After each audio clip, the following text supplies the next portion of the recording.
Deadpool part 2। तो movie के start में हम डेडपुल को देखते हैं जो अपने अपार्टमेंट में काफ़ी उदास बैठा हुआ होता है। वो अपने अपार्टमेंट को आग लगा देता है क्योंकि वो जिंदा नहीं रहना चाहता था, वो सुसाइड करना चाहता था। अब हमें पास्ट का सीन दिखाया जाता है कि डेडपुल सुसाइड क्यों करना चाहता था। हमें एक फाइटिंग सीन दिखाया जाता है जिसमें डेडपुल अपने दुश्मनों से लड़ रहा होता है। वो काफ़ी बुरे लोग होते हैं लेकिन उनमें से एक आदमी वहाँ से भाग जाता है। तो डेडपुल कहता है कि इसे तो मैं बाद में देख लूँगा, पहले मुझे वेनेसा से मिलना है। इनको एक साथ रहते हुए 2 साल हो चुके थे।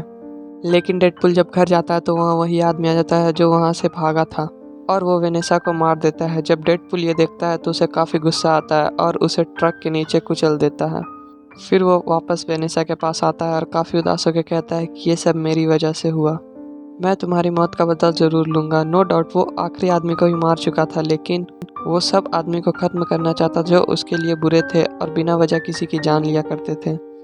उसे वेनेसा की काफ़ी याद आया करती थी और वो अपनी कई तरह से जान लेने की कोशिश करता था।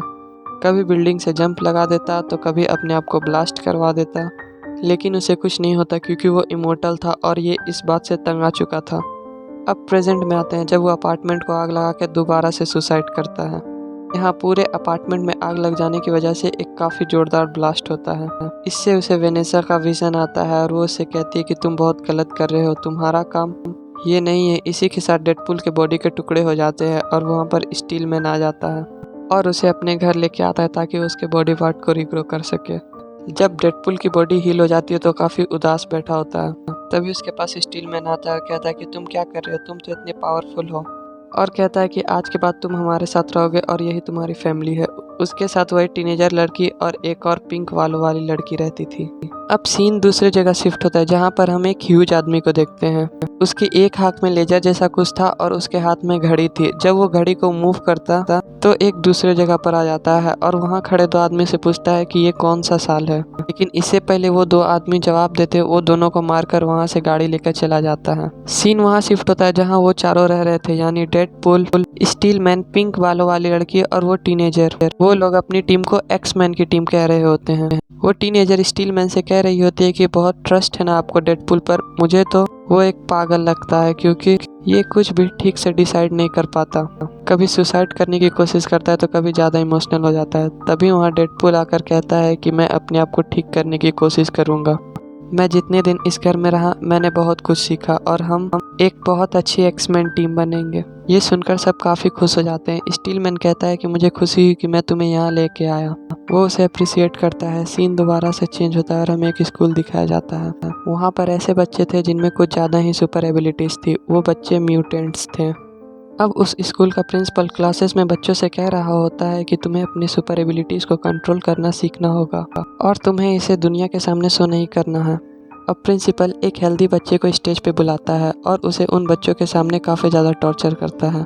वो उन बच्चों से कहता है कि अगर आपने भी अपने सुपर एबिलिटीज़ पर कंट्रोल नहीं किया तो आपके साथ भी यही सलूक किया जाएगा। पता नहीं कैसा स्कूल था ये। तभी हम डेडपुल को देखते हैं जहाँ वो चारों यानी एक्समैन टीम रह रही थी। तभी स्टीलमैन डेडपुल के पास आता है और कहता है कि मसला हो गया, हमें वहाँ जाना है। अब जहाँ मसला हुआ था वो म्यूटेंट स्कूल के बाहर वाला हिस्सा था जहाँ पर वो हेल्दी बच्चा टॉर्चर किया जाने की वजह से काफ़ी तंग आ चुका था। बाहर आकर 2 पुलिस गार्ड को डैमेज कर चुका था। उसकी एबिलिटी थी कि वो हाथों से आग फेंक सकता था। वहाँ एक्समैन टीम पहुँच जाती है और उस बच्चे को आराम से रोकने की कोशिश करती है लेकिन वो बच्चा डेडपुल पर अटैक कर देता है। पुलिस इसके गले में एक डिवाइस टांग देती है। उस वक्त डेडपुल नोट करता है कि उसके गर्दन पे कोई निशान है, यानी ये बच्चा ऐसे ही एग्रेसिव नहीं हुआ है, उसके साथ कोई जुल्म हुआ है। वो वहाँ खड़े सारे पुलिस वालों को मारने लगता है, इसलिए उसे भी वो मशीन पहना दी जाती है। ये एक ऐसी डिवाइस थी जो किसी की भी सुपर एबिलिटीज़ को कंट्रोल कर सकती थी और जिसके गले में ये डिवाइस होती है वो अपनी एबिलिटीज़ को यूज़ ही नहीं कर पाता और इस डिवाइस को खुद से उतारा भी नहीं जा सकता था। अब डेडपुल और उस बच्चे को एक सेल में लेके जाया जाता है जहाँ पर और लोगों को भी पकड़ के लाया गया था। उन्हें एक सूट पहनाया जाता है जैसे कि वो क्रिमिनल्स हो। वेट को एक पुलिस गार्ड हिट करता है जिसके कारण उसे दर्द होने लगती है क्योंकि जब तक उसके पास एबिलिटीज़ थी उसे कभी कैंसर की डिजीज़ फील ही नहीं हुई। लेकिन उसके गले में वो डिवाइस थी जिसके कारण उसके पास वो एबिलिटीज़ नहीं थी, इसके कारण उसे काफ़ी पेन होने लगता है। तभी वो हेल्दी बच्चा बोलता है कि हमारी गलती होती है कि हम कभी स्टेप नहीं लेते। अच्छा खासा मैंने स्टेप लिया लेकिन पुलिस ने आके वहाँ सब बिगाड़ दिया। वो जानते ही नहीं कि उस स्कूल का प्रिंसिपल कितना बुरा आदमी है। उसने मुझे बहुत टॉर्चर किया है, जैसे ही मैं सेल से निकलूंगा उसे मार डालूंगा। तभी वहाँ पर वो आदमी आ जाता है जो लोगों से ईयर का पूछ रहा था। वो उस हेल्दी बच्चे की तरफ पॉइंट आउट करता है और कहता है कि मुझे ये बच्चा चाहिए। वेट उससे कहता है कि मैं तुम्हें इस बच्चे को हाथ भी नहीं लगाने दूंगा। इसी के साथ उनमें लड़ाई शुरू हो जाती है। लड़ते लड़ते डेडपूल उस रेलिंग से नीचे गिर जाता है, जिसके कारण उसके गले से वो डिवाइस हट जाता है। अब उसकी एबिलिटीज वापस आ जाती है। वेट उससे पूछता है कि तुम्हें मसला क्या है, तुम्हें वो बच्चा क्यों चाहिए। तो वो आदमी कहता है कि मेरा नाम केवल है, लेकिन तुम बताओ, तुम उस बच्चे को जानते भी नहीं हो, लेकिन उसे बचाना क्यों चाहते हो। तब डेडपूल इससे कहता है कि उस बच्चे को लगता है कि मैं उसे बचाऊंगा और मैं उसका होप नहीं तोड़ना चाहता। तभी वेट को दिखता है कि केबल के पॉकेट में बम है। वो उस बम को एक्सप्लोड कर देता है। वेट और केबल दोनों बाहर जाकर गिरते हैं। वेट बाहर गिरकर बेहोश हो जाता है। तभी उसके सामने वेनेसा आती है और उसे करेज देती है। वो कहती है कि ये सब चीजें तुम्हें पावरफुल बनाती हैं। तभी वेट को होश आ जाता है। वो अपने दोस्त के बार में आ जाता है और कहता है कि मैं उस बच्चे को बचाना चाहता हूँ। बार वाला दोस्त उसे कहता है कि ठीक है, हम एक टीम बनाकर उसे बचा सकते हैं। अब हम दोबारा से उस बच्चे को देखते हैं जो म्यूटेंट सेल में अभी भी बंद होता है। वहाँ पर उसकी दोस्ती एक काफ़ी खतरनाक और बड़े म्यूटेंट से हो जाती है। वेट उस बच्चे को बचाने के लिए 6 लोगों की टीम बनाता है, जिसमें 5 लड़के और 1 लड़की होती है। उन सबकी अलग अलग एबिलिटीज होती है। लड़की की ये होती है कि वो किसी को भी अपनी बातों में फंसा सकती है। एक आदमी इलेक्ट्रिसिटी को कंट्रोल कर सकता था और एक जिसके मुंह से एसिड निकलता था। एक ऐसा जो गायब हो जाता था, यानी इनविजिबल। एक ऐसा था जो इस दुनिया का नहीं था और उसमें एबिलिटीज भी इस दुनिया की नहीं थी। और एक मूंछों वाला आदमी जिसमें कोई एबिलिटीज नहीं थी, उसे फॉर्मेलिटी के लिए रख लिया गया था। दूसरी तरफ केवल वेट के बार वाले दोस्त को किडनैप कर लेता है। वो उससे कहता है कि बताओ वो म्यूटेंट बच्चा कहाँ पर है, साथ ही साथ वो चाहता क्या है। तो वेट का बार वाला दोस्त काफी डर जाता है और उसे सब कुछ बता देता है। इधर वेट को खबर होती है कि उस म्यूटेंट बच्चे को किसी दूसरे सेल में शिफ्ट किया जा रहा है। उसके पास अच्छा मौका था उस बच्चे को बचाने के लिए। वो अपने टीम के साथ पैरासूट में उड़ता है और उस पुलिस गार्ड का पीछा करने लगता है जिसमें वो म्यूटेंट बच्चा था। उस ग्रुप में एक ही लड़की होती है, करली बालों वाली लड़की, जो उस पुलिस कार में बैठ जाती है। वो लोग भी उस कार के अंदर जाना चाहते थे, लेकिन उनसे पहले वहाँ केबल पहुँच जाता है और उस करली बालों वाली लड़की से लड़ाई करने लगता है। तभी वहाँ डेडपूल आ जाता है और उसे बचा लेता है। इतनी देर में वो म्यूटेंट बच्चा अपना ग्लास चेम्बर खोल लेता है और उस जायंट का भी ग्लास चेम्बर खोल देता है। वो म्यूटेंट बच्चा जैसे ही डेडपूल को देखता है तो उसे कहता है कि जब मुझे बचाने का वक्त आया तो तुम वहाँ से भाग गए और अब आ रहे हो। अब ये मेरा अच्छा दोस्त बन चुका है। और वो जायंट म्यूटेंट की तरफ इशारा करता है। इसके बाद वो जायंट म्यूटेंट डेडपूल की बॉडी के 2 हिस्से कर देता है। फिर वो बच्चा जायंट म्यूटेंट को अपने साथ लेकर चला जाता है। फिर वो करली बालों वाली लड़की आती है और वेट यानी डेडपूल के दोनों हिस्सों को लेकर अपने साथ चली जाती है। अब वेट को घर लेके जाया जाता है, जहाँ पर वो बूढ़ी औरत होती है। वेट काफ़ी फनी लग रहा था क्योंकि उसके पैर रीग्रो कर रहे थे और वो एक बच्चे की तरह दिख रहा था। वो वेट कर रहा होता है कि कब उसकी टांगें ठीक हो और कब वो उस बच्चे को बचाने जाए। तभी वहाँ पर केबल आ जाता है और उसे आराम से बात करने लगता है। वो कहता है कि रुको, मैं तुम्हें अपनी सारी कंसल्ट बताता हूँ।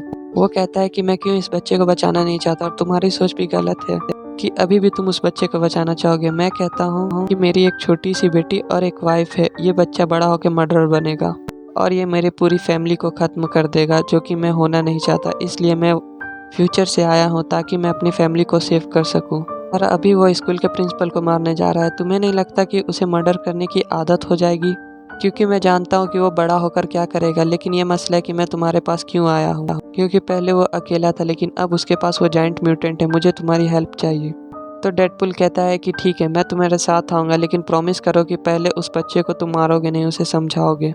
उन दोनों में डील हो जाती है।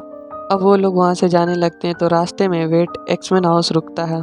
वहाँ स्टीलमैन होता है। वो उसे बुलाता है तो स्टीलमैन कहता है कि तुम्हारे मसले ख़त्म नहीं होते, मैं वहाँ नहीं आऊँगा।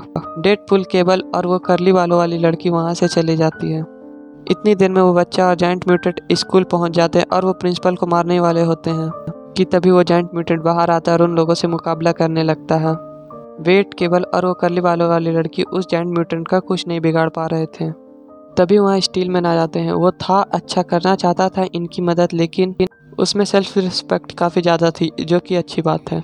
वो उस जायंट म्यूटेंट से लड़ने लगता है। तभी करली बालों वाली लड़की अंदर जाकर सारे बच्चों को सेव कर लेती है।